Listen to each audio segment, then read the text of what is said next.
সাবিত্রীর সহিত সত্যবানের বিবাহ। একান্ত বুঝিয়া রাজা তনয়ার মন, বন হইতে সত্যবানে আনিল তখন। বিধিমতে বিবাহ দিলেন নরপতি, সত্যবান গেল তবে আপন বসতি। পুত্রের বিবাহ বার্তা মহোৎসব শুনি, হরিশ বিষাদ মনে কহে রাজরানী। নিদারুণ বিধি কইল এসব সংযোগ, নিরাশ করিল মোরে দিয়া বহু ভোগ। ইন্দ্রের বৈভব যিনি ত্যাজি নিজ দেশ, বনেতে নিবাস করি তপস্বীর বেশ। বধূ মম অশ্বপতি নৃপতির বালা, হেন জনে কিরূপে থাকিবে বৃক্ষতলা। এই মতে কহিল অনেক রাজা রানী, সাবিত্রী দেখিতে এলো যতেক ব্রাহ্মণী। অনেক প্রশংসা করি কহে সর্বজন, সমানে সমানে বিধি করিল মিলন।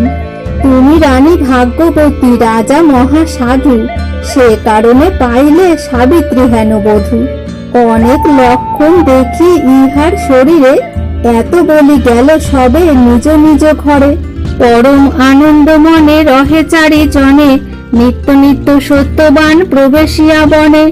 নানাবিধ ফল মূল করণ্ডেতে ভরে, প্রতিদিন আনি দেয় সাবিত্রী গোচরে। সাবিত্রী মহিমা শুনিতে চমৎকার, যার নামে ধন্য ধন্য জগৎ সংসার। শ্বশুর শাশুড়ি সেবে দেবের সমানে, নানা সেবা করে নিত্য পতি সত্যবানে। লক্ষ্মীর সমান হয় সতীপতি ব্রতা, নিত্য নিয়মিত পূজে ব্রাহ্মণ দেবতা। দেবতা সেবিয়া শ্রেষ্ঠ পুরুষ পাইল, মধুর সম্ভাষে বনবাসী বশ হইল। অত্যন্ত তুষিল সর্বভূতে দয়াবতী, তার গুণে তুল্য দিতে নাহি বসুমতি। যত্নে আচরিল যত নানাবিধ কর্ম, নিত্য নিয়মিত যত বেদ বিধি ধর্ম। ইষ্টেতে একান্তমতি করে আচরণ, শিল্প যত কর্মচিত্র বিচিত্র রচন। দেখিয়া সানন্দ রাজা রানী সত্যবান, বৎসরেক সাবিত্রী আছয়ে সেই স্থান। নারদের বচন সরিয়া অনুক্ষণ, লোকলাজে নানা কাজে নিবারিয়া মন। নিমেষ মুহূর্ত দণ্ড প্রাণ আদি করি, দণ্ডে দণ্ডে গণি যায় দিবস সর্বরি। পঞ্চদশ দিনে পক্ষ দ্বিপক্ষেতে মাস, হেন মতে যায় মাস 12 নিরাশ। এই মতে অনুক্ষণ সাবিত্রীর মনে, রাজা রানী সত্যবান কিছুই না জানে। এতেক প্রকারে শুনো ধর্ম নরবর, বৎসরের শেষ মাত্র দ্বিতীয় বাসর। চিন্তায় আকুল হইল নৃপতির সুতা, বিচারিল পূর্ণ হইল নারদের কথা। অবশ্য হইবে যাহা করিবে ঈশ্বর, আমার একান্ত ভার তাহার উপর। হেন মতে বিচার করিয়া সারোদ্ধার, আরম্ভ করিল তবে সংসারের সার। পাইলেন জ্যৈষ্ঠ মাস কৃষ্ণ চতুর্দশী, লক্ষ্মী নারায়ণে সতী পূজে অহর্নিশি। শুদ্ধভাবে এক মনে বসিল সুন্দরী, অনায়াসে বঞ্চিলেক দিবস সর্বরি। আর দিন প্রভাতে উঠিয়া সযতনে, বিধিমতে করাইল ব্রাহ্মণ ভোজনে। দক্ষিণান্ত করি কার্য কইল সমাপন, আশীর্বাদ করিয়া গেলেন দ্বিজগণ। এই রূপে বঞ্চিলেক দ্বিতীয় প্রহর, সেই দিনে পূর্ণ সত্যবানের বৎসর। তাহাতে ভূপতি সুতা চিন্তাকুল মনা, হেন কালে শুনো রাজা দৈবের ঘটনা। নিত্য নিত্য সত্যবান প্রবেশিয়া বন, ফল মূল কাষ্ঠাদি করেন আহরণ। দিবসের শেষ দেখি রাজার তনয়, বিচারিল বনে যাই হইল সময়। ভাবিয়া করণ্ড কুঠার লইলেক করে, বিদায় হইল গিয়া মায়ের গোচরে। রানী বলে শুনো পুত্র দিবা অবশেষ, এমতো সময় বনে না করো প্রবেশ। সত্যবান বলে মাতা না করিহ ভয়, এখনই আসিব মাতা জানিও নিশ্চয়।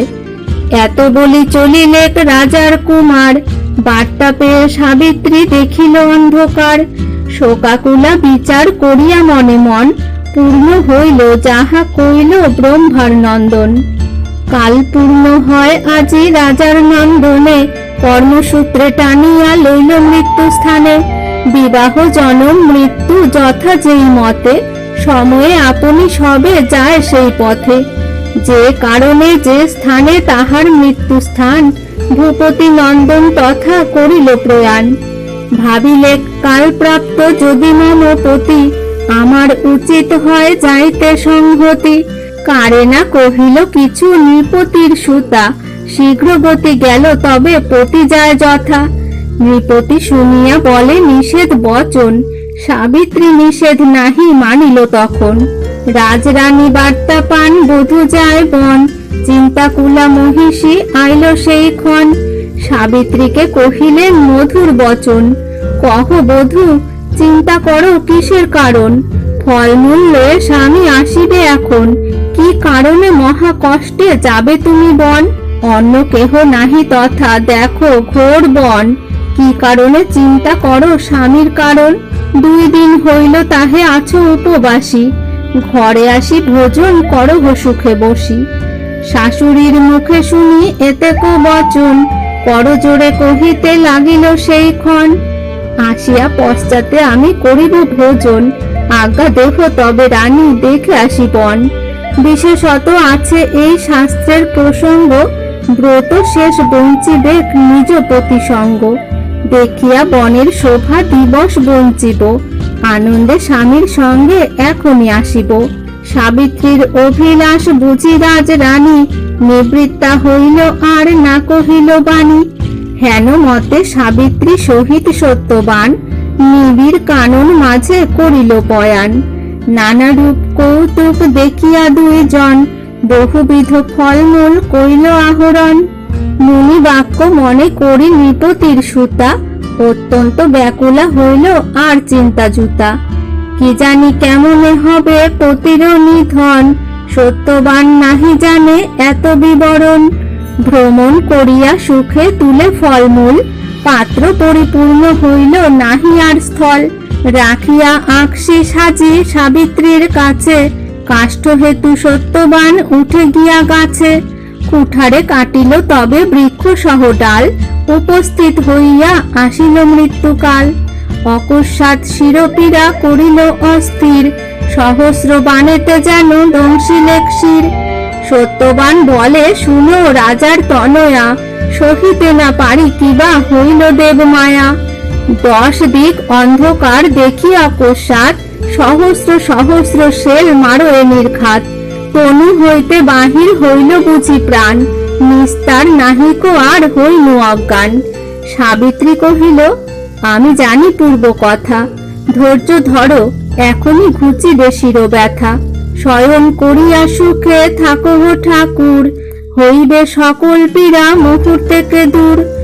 নিজ অঙ্গ বসন পাতিয়া পুণ্যবতী, উরুতে রাখিয়া শির শোয়াইল পতি। মহাভারতের কথা অমৃত সমান, কাশীরাম দাস কহে শুনে পুণ্যবান।